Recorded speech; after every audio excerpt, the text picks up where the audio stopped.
prinsipyo dito sa barangay and SK elections. Sinasabi nila dapat hindi muna mag-proceed si COMELEC, pero hindi po maitatanggi ng lahat na yung batas na nagpapaliban ng halalan ng barangay ay epektibo na at dapat pinapatupad.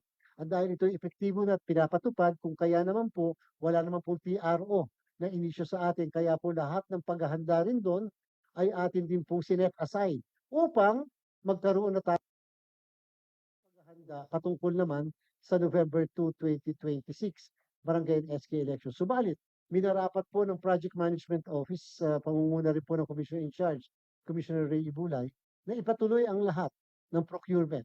Kaya po lahat ng ating pong bidding tungkol po dito ay tuloy-tuloy na nangyayari sa kasalukuyan.